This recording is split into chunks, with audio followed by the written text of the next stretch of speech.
আসসালামু আলাইকুম। আমি হৃদয়ন তলবদার। সবাইকে স্বাগত জানাচ্ছি। আজকে 5ই আগস্ট, জুলাই গণ অভ্যুত্থান দিবস। আজকের এই দিনই ছাত্র জনতার অভ্যুত্থানের মুখে শেখ হাসিনা দেশ ছেড়ে পালিয়েছিল এবং আওয়ামী লীগ সরকারের পতন হয়েছিল।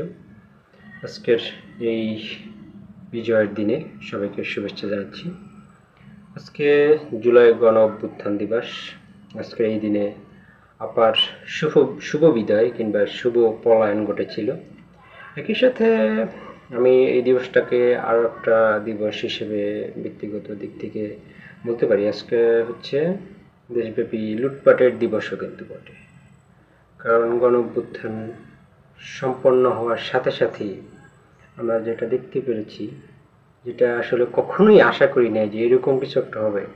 দেশব্যাপী চুরি ডাকাতি লুটপাট, গণভবনের সরকারি জিনিসপত্র, হাসিনার জিনিসপত্র না, আমি বলবো সরকারি জিনিসপত্র লুটপাট, যেটা আসলে মানুষের মেন্টালিটি অন্যদিকে নিয়ে গেছে। হঠাৎ করে মানুষের যারা অভ্যুত্থানে অংশগ্রহণ নিয়েছে, যারা সভ্য, শান্ত, ভদ্র, তারা অনেকটা অবাক হয়েছে যে আমরা হাসিনাকে হটিয়ে আমরাও কি আসলে স্বৈরাচার হতে চাচ্ছি, কিংবা আমাদের আচরণ কেমন। সেই সময় আসলে একটা সিগন্যাল বাঙালি জাতির সামনে এসে পড়েছে। সেই সিগন্যালই আসলে কিছুটা বাস্তবায়ন হচ্ছে বলা যায়। কারণ আমরা জুলাই গণ অভ্যুত্থান দিবস উদযাপন করছি, অনেক বড় অর্জন, কিন্তু যদি এই অর্জনটা ধরে রাখতে পারতাম তো আসলে এত 1 বছর হয়ে গেল, আসলে আমাদের প্রাপ্তির ঝুলিটা কিন্তু খুব ভারী না, কিংবা অনেকটাই শূন্য বলা যায়। আগে যেরকম হাসিনার আমলে দিবস দিবস স্বজন হারানোর বেদনা, আগস্ট আগস্ট আগস্ট, এখন আসছে জুলাই জুলাই জুলাই, আরও অনেক দিবস শুরু হয়ে গেছে। সুতরাং এই দিবস শুধু দিবসে আটকে রাখার যে বিষয়গুলো অতীতে আওয়ামী লীগের আমলেও এমন হয়েছে, এখনো এই হচ্ছে, কিন্তু কার্যকর যেটা হওয়া উচিত, যে আশা আকাঙ্ক্ষা বিপ্লবের ভিতরে মানুষ দেখেছিল, সেই আশা আকাঙ্ক্ষার বাস্তবায়ন কিন্তু হচ্ছে না। এবং যাদের হাত ধরে আশা আকাঙ্ক্ষার বাস্তবায়ন হওয়া উচিত, কিংবা যারা আশা আকাঙ্ক্ষার বাস্তবায়ন কেউ না করলেও এই অন্তর্বর্তী সরকার যদি নাও করে, ডক্টর ইউনূস সাহেবের সরকার যদি নাও করে, তাদের মন্ত্রিপরিষদ যদি নাও করে, তাদের যারা চাপ সৃষ্টি করবে, তাদের বিরুদ্ধে যারা রুখে দাঁড়াবে, যে তাদের মনে করিয়ে দেবে যে আপনারা কি করছেন, এটা আপনারা ঠিক পথে হাঁটছেন না, আমাদের ছাত্র জনতার আশা আকাঙ্ক্ষা আপনারা নষ্ট করছেন, তারা যারা বলবে, তারাই আসলে নানান রকমের অপরাধে জড়িয়ে গেছে।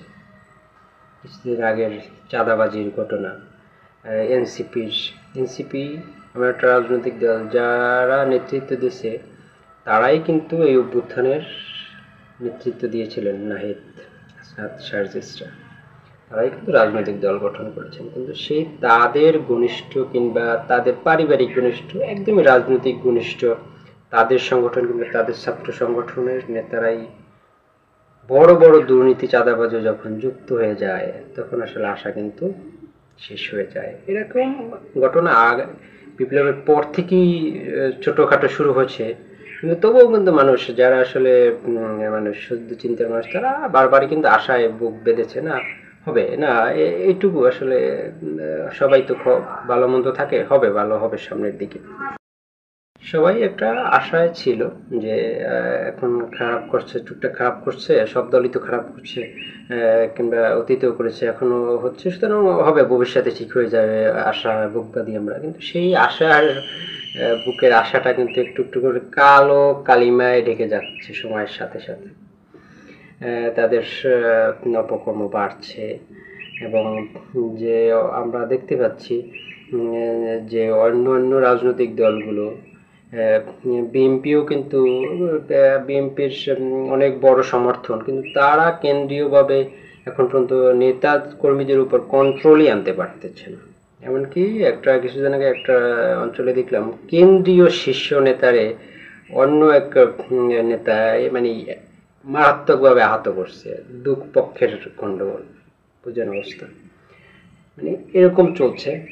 এক নিজেদের কর্মী এক দুজনই বিএনপির কর্মী একজন আরেকজনের মাথা পাথর দিয়ে ফাটিয়ে দিচ্ছে মর্মান্তিকভাবে, এরকম ঘটনাগুলো কিন্তু ঘটছে। সুতরাং আশায় বুক বাঁধার যে সেই আসলে মানসিকতা, সেটা আসলে অনেকটাই হতাশ বলা যায়। যারা আসলে চিন্তা ভাবনা করেন সমাজ নিয়ে, আসলে তারা সবাই আসলে হতাশ হতাশ বলা যায়।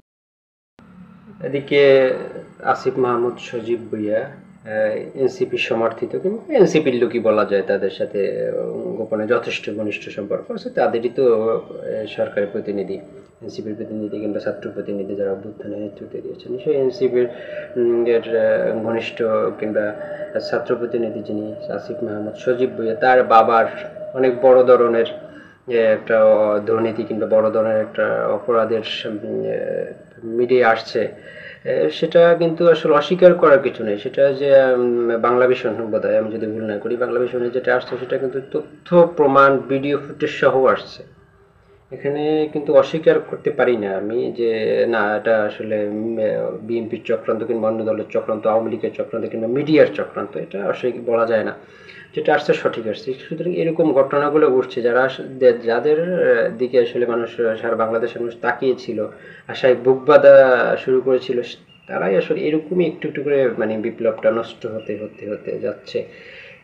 এবং এই যে আসিফ মাহমুদ সজীব এর বাবার যে বিষয়টা, এটা আবার দেখবেন, এটা নিয়েই কিন্তু সিবির আহ্বায়ক নাহিদ ইসলাম বলেছেন যে দেখেন আমাদের ছাত্র উপদেষ্টা নিয়ে ষড়যন্ত্র হচ্ছে। মানে তারা এটা যে আসলে তার বাবা যে অপরাধ করেছে, সজীব ভুঁইয়ার বাবা অপরাধ করেছে, এটা কিন্তু এনসিপিও সরাসরি অস্বীকার করলো।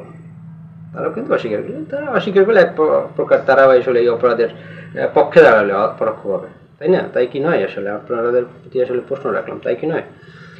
সুতরাং এইটা নিয়ে আসলে আসলে আশাটা কোথায়? আসলে আমরা উদযাপন করছি একটা বড় একটা অর্জনের, একটা বড় একটা দিবস উদযাপন করছি, আসলে আশাটা কোথায় আসলে আমাদের? আমি দীর্ঘদিন, আপনারা হয়তো অনেকেই জানেন, আমি দীর্ঘদিন ধরে বিপ্লবে যারা অংশীদার এরকম একটা রাজনৈতিক দলের সাথে দীর্ঘদিন জড়িত। নামটার এখন নাই বলি, আপনারা বুঝতে পারছেন, আমি অনেকবার বলেছি দীর্ঘদিন জড়িত। জাতীয় নাগরিক কমিটির সাথে দীর্ঘদিন জড়িত। আমি জড়িত ছিলাম, যে এখন নাই, জড়িত ছিলাম। কিন্তু আমি দেখেছি যে আসলে বিভিন্ন স্থানে কমিটিতে যে লোকগুলো আসছে, তাদের মাধ্যমেও জুলাই বিপ্লবের আশা আকাঙ্ক্ষা বাস্তবায়নের সম্ভাবনা অনেকটাই কম, এমন টাইপের লোকজন আসছে। সুতরাং এই যে মানে আসলে কোনো পরিবর্তন না হওয়া, একটা সরকার গেল আর একটা সরকার আসবে, কিংবা এই বর্তমানে অবস্থান আছে, কোনো পরিবর্তনই হচ্ছে না। ওই আওয়ামী লীগের স্টাইলে আসলে দিবস দিবস আসলে গান গাওয়া, এছাড়া আসলে অর্জনটা আসলে কোথায়? এটা যদি না হয় আসলে এই এই সুযোগ, আমি বলি এই যে সুযোগ, এখন যদি কিছুই না হয়, তাহলে আসলে 50 বছরেও কিছু হবে না বাংলাদেশের। নির্দিষ্ট বা ভালো কোনো উন্নয়ন কিংবা ভালো কোনো পরিবর্তন, কাঠামোগত পরিবর্তন যেগুলো খুব দরকার, কিংবা সংস্কার গুরুত্বপূর্ণ, এইটা কিংবা ভবিষ্যতে আসলে কোনোই হওয়ার সম্ভাবনা আসলে নাই। এখনো এনসিপি যারা কিংবা যারা আসলে সংস্কার করছেন বাংলাদেশে, তারা আসলে সংস্কারের মেন্টালিটি কিংবা মানসিকতা নিয়ে সংস্কার চাচ্ছেন না। তারাও আসলে চাচ্ছেন সংস্কারের নামে কালক্ষেপণ করতে। কারণ বিএনপি সংস্কারের, অনেকে বলেন যে বিএনপি সংস্কার কম চায় কিন্তু চাচ্ছে না, কারণ তারা তাদের পার্টিগতভাবে তারা রেডি নির্বাচনের জন্য, তারা নির্বাচনের মাঠে ঝাঁপিয়ে পড়ার জন্য প্রস্তুত।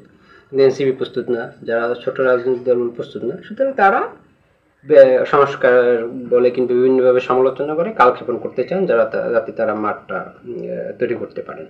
সুতরাং যদি তারা সত্যি মানসিকভাবে আসলে রাষ্ট্রীয় একটা সুন্দর একটা পরিবেশ আনতে চান, কাঠামোগত পরিবর্তন আনতে চান, তাহলে সবার আগে তো তাদের দলের মধ্যে পরিবর্তন আনা জরুরি। এনসিপির নিজেদের দলের ভিতরেই তো সংস্কার নাই। তাদের আওয়ামী লীগ আর এনসিপির ভিতরে কোনো পার্থক্য নেই। আওয়ামী লীগ যে স্টাইলে রাজনীতি করছে, এনসিপি ঠিক একই স্টাইলে রাজনীতি শুরু করছে, একই স্টাইলে করে, আর স্টাইলের কোনো পরিবর্তন নেই। বিভিন্ন স্থানে যে নেতৃত্বের বাছাই কিংবা নেতৃত্ব কাদের হাতে দিচ্ছে, অঞ্চল ভিত্তিক, জেলা উপজেলা, একই স্টাইলে আওয়ামী লীগের একই স্টাইলে তারা রাজনীতি করছে, কিংবা বিএনপির একই স্টাইলে রাজনীতি করছে। এবং যদি বলি বিএনপিও এত বড় একটা বিপ্লব হয়ে গেল, বিএনপিরও কিন্তু সে আগের মানে মতো আছে, তাদের মধ্যে কোনো পরিবর্তন কিন্তু নাই। তাদের নিজেদের ভিতরে অন্তর্কন্দল আছে, সবই হচ্ছে আসলে মানে কোনো মানে যারা সংস্কার চাচ্ছেন না কিংবা চাচ্ছেন যারা, তার কাদের ভিতরেই আসলে মানে নিজেদের দলের ভিতরে সংস্কার আসলে নাই। আমি রাষ্ট্রীয় সংস্কার চাবো, কিন্তু যে আমি চাবো যে ভিত্তিটা যে পরিচয় আমি চাবো, যে রাজনৈতিক দলের হয়ে আমি চাচ্ছি, সেই রাজনৈতিক দলেরই আমার কোনো সংস্কার নাই। সেই রাজনৈতিক দলই আসলে সেই ফেসিবাদী স্টাইলের কিন্তু ফেসিবাদী ভাবধারারই রাজনৈতিক দল। আমার নিজেদের ভিতরে পরিবর্তন নেই, যেখানে আসলে নিজেদের দলের ভিতরে কর্মীর কাছে নেতা, নেতার কাছে কর্মী সেফ না, কিংবা যে কেউ মানে নিজেদের দলের ভিতরেই স্বৈরতন্ত্রের মনোভাব তৈরি হওয়ার কিংবা স্বৈরতান্ত্রিক স্টাইল তৈরি হওয়ার যথেষ্ট সুযোগ আছে। একই রকম একটা হচ্ছে। তাহলে আসলে এইটা এই যে বলা বলি, বিভিন্ন রকম উদযাপন, বিভিন্ন বলা বলি, বিভিন্ন বুলি একজন করছে, আসলে সবকিছু হলে এক প্রকার নিষ্ফল কিংবা এক প্রকার আসলে অনেকটা ভাওতাবাজির মতোই আসলে বলা যায়। আর একটা কথা বলি যে আওয়ামী লীগের বিষয়ে একটু বলি। আওয়ামী লীগের এমন অবস্থা, আওয়ামী লীগের দলটার পতন হয়েছে, তারা এখন নিষিদ্ধ সংগঠন। কিন্তু তারা আসলে এখন কি বলবো, এই ভাষাটা একটু আমি খুব খারাপই বলতে চাই, যে এত বড় জানোয়ার যে এরা আসলে বিভিন্ন রাজনৈতিক দলে এরা ঢুকছে বর্তমানে, ঢুকছে বিভিন্ন রাজনৈতিক দলে, যারা অভ্যুত্থানের পক্ষে ছিলেন এরকম রাজনৈতিক দলে আওয়ামী লীগের অনেক নেতাকর্মী ঢুকে গেছে। সুতরাং এরা যখন ঢুকছে, তারপরও তাদের মেন্টালিটির পরিবর্তন নেই। তারা করে কি জানেন, অন্য দলে তারা কিন্তু এক প্রকার অন্য দলে ঢুকছে, নিজেরা গোপন পরিচয় কিংবা যেভাবেই হোক ঢুকছে। ঢুকে কি করে, ধরেন এক দলে দুই আওয়ামী লীগ আছে, দুইজন আওয়ামী লীগ আছে, এখন একজন আরেকজনের বলে তুই শালা তুই আওয়ামী লীগের দোষর, এ বলে বলে তুই শালা তুই আওয়ামী লীগের দোষর, নিজেরা নিজেরা কামড়া কমাই করে। বুঝেন অবস্থা। অন্যের দলে তুই যা গেছো, তোরা সেখানে অন্তত ঠান্ডা থাক, সেখানে এসে নিজেরা নিজেরা কামড়া করি। বুঝেন, এরকম আওয়ামী লীগ ক্ষমতা থাকতে দুটো অঞ্চলে নিজেরা নিজেরা মারামারি পিটাপিটি করছে, ঠিক একই স্টাইলে তারা অন্য দলে ঢুকেও একই স্টাইলে কালচার তারা চর্চা করতেছে। এমন যদি হইতো যে না আসলে আমরা মানে দেশের অন্য দল থেকে আসছি, সুতরাং আমরা তো আওয়ামী লীগের দোনো আসে মানে দোনোজন চোর, একই চোর কিংবা দোনোজন অপরাধী, দোনো তো কি বলে যে যাইতে পাই, সুতরাং আমাদের নিজেদের মধ্যে মিল থাক, তাও নাই। তারা অন্য দলে যোগ দেওয়ার পর নিজেদের ভিতরে দ্বন্দ্ব বাজাইয়া নিজেরা নিজেরা কামড়াইতে পারে, নিজেরা বাগবটা নিয়ে দ্বন্দ্ব বাজায়, নিজেরা মানে আধিপত্য নিয়ে দ্বন্দ্ব কলহ করে। তাদের কিন্তু নিজস্ব দলের কিন্তু অস্তিত্ব নেই, তো অন্য দলে গেছে। বুঝলেন, এটা আসলে কতটা মানে খারাপ, কিংবা কবে সংস্কার কিংবা মেন্টালিটি পরিবর্তন আসবে। আওয়ামী লীগ এত বড় একটা পতন হয়ে গেল, আওয়ামী লীগের কোনো নেতার ভিতরে এখন পর্যন্ত ন্যূনতম মানে অনুশোচনা বোধ আমি এখন পর্যন্ত দেখিনি, যে এত বড় একটা অপরাধ করেছি, আসলে আমরা তো ভুল করেছি, মানে রাষ্ট্রের মানে মানে জনগণ কিংবা রাষ্ট্রের বিরুদ্ধে দাঁড়িয়ে কিংবা জনগণের কাছে অন্যায় করেছি, সেটা আসলে পরে আসলাম জানো, তারা খুবই খারাপ পরের বিষয়ে আসলাম। কিন্তু দলটা সমস্যা আছে, দলের ভিতরে সংস্কার প্রয়োজন, সেই ন্যূনতম মানসিকতা এখন পর্যন্ত তাদের ভিতরে আসে না। অথচ তারা বিভিন্ন অঞ্চল ভিত্তিক তারা নেতাকর্মীরা ক্ষমতায় আসার জন্য আবার বিভিন্ন রকমের স্টাইলে ক্ষমতায় ফেরার জন্য মরিয়া হয়ে আছে। আসলে বাংলাদেশটা ধ্বংস হয়ে গেছে, বুঝা গেছে, বাংলাদেশটা ধ্বংস হয়ে গেছে। বাংলাদেশের মানুষগুলো এত পরিমাণে খারাপ, আমি বলবো কি মানে আমি নিজের ভালো বলতেছি এমন না, আমি কিন্তু আমি নিজের গুণগান গাচ্ছি এমন না, আমার বিচার আপনারা করবেন। মানুষ, বাংলাদেশের মানুষ এতটা খারাপ, আমি বলবো এতটা খারাপ, বাংলাদেশের মানুষগুলো ভালো হওয়া জরুরি, সবচেয়ে বেশি বাংলাদেশের মানুষের কিংবা সমাজটা ভালো হওয়া জরুরি, বাংলাদেশের মানুষগুলো ভালো হওয়া জরুরি। কারণ বাংলাদেশের মানুষ ভালো না হইলে বাংলাদেশের কোনো উন্নয়ন কিংবা কোনো পরিবর্তন, কোনো সংস্কার, কোনো কিছু আসলে সম্ভব না, আর এটা কোনোদিন কার্যকর হবে না। বাঙালি আসলে এতটা খারাপ। এটা মানে পানি যদি আপনি যে গ্লাসে রাখেন, যে পাত্রেই রাখেন, পানি কিন্তু পানিই থাকে। মানুষ অন্য দলে যাক, যে দলে যাক, মানুষ তো মানুষই থাকে। সুতরাং পরিবর্তনটা আসবে কোথা দিয়ে?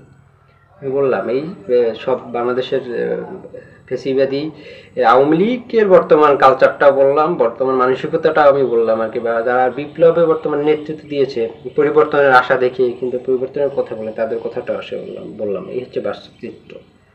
এখন আসলে এখানে যেটুকু প্রয়োজন সেটা হচ্ছে ব্যক্তি কেন্দ্রিক কিংবা সমাজ ভিত্তিক আসলে মানুষের পরিবর্তন, সমাজের পরিবর্তন। এছাড়া আসলে বাংলাদেশ দেশের কিংবা আমাদের সমাজের মানুষগুলো খুব আসলে বাজে হয়ে গেছে। এছাড়া এইটার পরিবর্তন ছাড়া আসলে বাংলাদেশ কিংবা দেশের কোনো পরিবর্তনই আসলে সম্ভব নয়, কিংবা সেটা কার্যকর হবে না। এই যে দিবস দিবস এগুলো দিয়ে কিচ্ছুই হবে না, এগুলো আসলে ওই আওয়ামী লীগের স্টাইলে ওই দিবস দিবস হবে, এছাড়া আর কিছুই না। যাই হোক, আজকে সবাইকে আমার সাথে থাকার জন্য অনেক শুভেচ্ছা জানাচ্ছি। ধন্যবাদ সবাইকে।